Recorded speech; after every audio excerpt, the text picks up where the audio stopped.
오늘 본문에서 욥은 이전에 경험하지 못한 조롱과 비난을 당하면서 자신의 현실을 탄식하는 말을 계속해서 이어갑니다.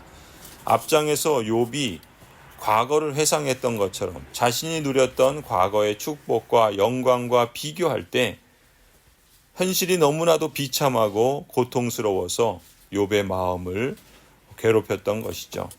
욥은 자신을 조롱하는 사람들이 과거에는 사회적으로 전혀 상대할 일이 없었던 낮은 계층의 사람들이라는 사실을 알고는 자신의 비참함을 더욱더 절실히 뼈저리게 느끼며 탄식합니다.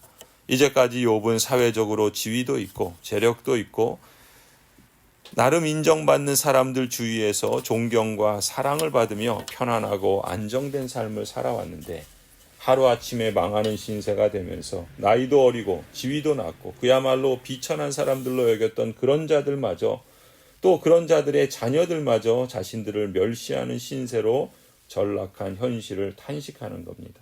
1절부터 말합니다. 그런데 이제는 나보다 어린 것들까지 나를 조롱하는구나. 내 양떼를 지키는 개들 축에도 끼지 못하는 쓸모가 없는 자들의 자식들까지 나를 조롱한다. 젊어서 손에 힘이 있을 듯하지만 기력이 쇠하여서 쓸모없는 자들이다. 그들은 가난함과 굶주림에 허덕여서 몰골이 흉하며 메마른 땅과 황무지에서 뿔뿔이나 씹으며 덤불 속에서 자란 쓴 나무를 캐어 먹으며 뱃살이 뿌리로 끼니를 삼는 자들이다. 그들은 사람 축에 끼지 못하여 동네에서 쫓겨나고 사람들이 마치 도둑을 쫓듯 그들에게 도둑이야 하고 소리를 질러 쫓아버리곤 하였다. 그들은 급류에 패어 벼랑진 골짜기에서 지내고 땅굴이나 동굴에서 살고 짐승처럼 덤불 속에서 움츠리고 있거나 가시나무 밑에 몰려서 웅크리고 있으니 그들은 어리석은 자의 자식들로서 이름도 없는 자의 자식들로서 회초리를 맞고 재고장에서 쫓겨난 자들이다. 욥이 이처럼 비천한 자들에게 멸시를 받는 일들이 자신을 더욱 비참하고 참을 수 없는 그런 고통을 안겨준 것이죠. 그런데 그 고통이 더욱더 가중되고 견딜 수 없었던 것은 다름 아닌 이런 비극이 하나님으로 말미암은 것이라는 생각 때문이었던 겁니다. 9절부터 말합니다. 그런데 그런 자들이 이제는 돌아와서 나를 비웃는다. 내가 그들의 말거리가 되어버렸고 그들은 나를 꺼려 멀리하며 마주치기라도 하며 서슴지 않고 침을 뱉는다. 하나님이 내 활 시비를 풀어버리시고 나를 이렇게 무기력하게 하시니 그들이 곱비 풀린 말처럼 내 앞에서 날뛴다.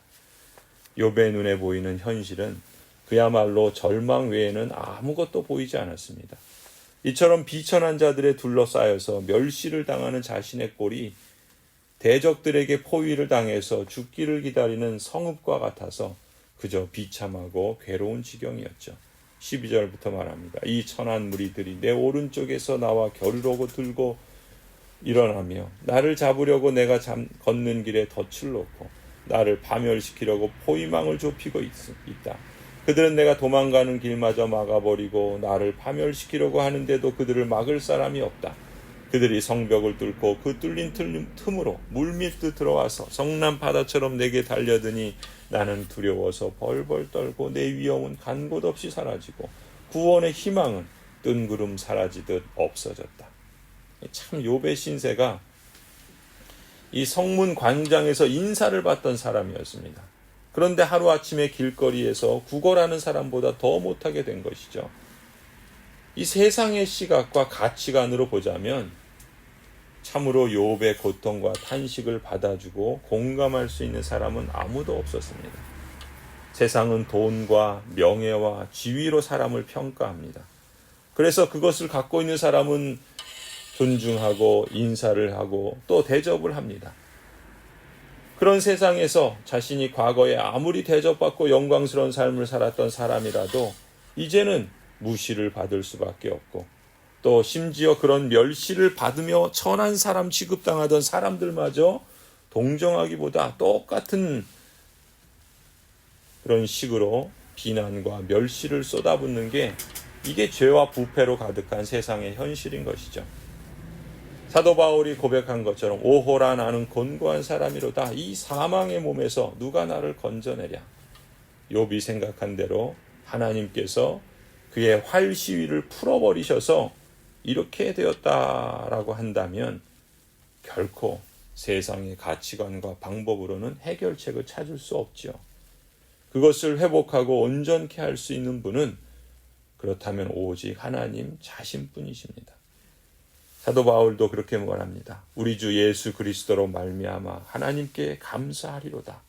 그러므로 이제 그리스도 예수 안에 있는 자에게는 결코 정죄함이 없나니 이는 그리스도 예수 안에 있는 생명의 성령의 법이 죄와 사망의 법에서 너를 해방하였음이라. 누구든지 주의 이름을 부르는 사람은 구원을 받습니다. 우리는 이 아들 안에서 하나님의 풍성한 은혜를 따라 그의 피로 구속 곧 죄의 용서를 받은 사람인 줄 믿습니다. 그러므로 우리 주 예수 그리스도의 아버지이신 하나님을 찬양하십시다. 하나님께서는 그리스도 안에서 하늘에 속한 온갖 신령한 복을 우리에게 주셨습니다. 하나님은 세상 창조 전에 그리스도 안에서 우리를 택하시고 사랑해 주셔서 하나님 앞에서 거룩하고 흠이 없는 사람이 되게 하신 줄 믿습니다. 그러므로 하나님은 하나님의 기뻐하시는 뜻을 따라서 예수 그리스도를 통하여 우리를 하나님의 자녀로 삼으시기를 예정하신 것이죠. 그것이 우리의 실상이요 눈에 보이지 않으나 그것이 믿음의 눈으로 확연하게 볼 수 있는 우리의 현실인 것을 우리는 잊지 않아야 되겠습니다. 세상의 생각과 가치관으로 볼 때는 그저 돈과 명예와 지위로 사람의 가치를 평가하는 세상이지만 그 세상에 휘둘려서 거기에 지고 낙심하고 또 거기에 패배하는 그런 인생이 아니라 하나님이 보시고 하나님이 예정하시고 또 하나님께서 거룩하고 흠이 없는 사람으로 인정하셔서 그 일을 이루시는 것처럼 우리도 우리 자신을 바로 볼 수 있기를 원합니다. 그래서 우리에게 허락하신 이 땅에서의 삶을 비록 고난과 이 세상의 멸시와 또 여러 가지 고통이 우리에게 찾아올지라도 우리가 누구인가를 선명하게 보고 주님과 날마다 동행하는 삶이 되기를 간절히 축원합니다.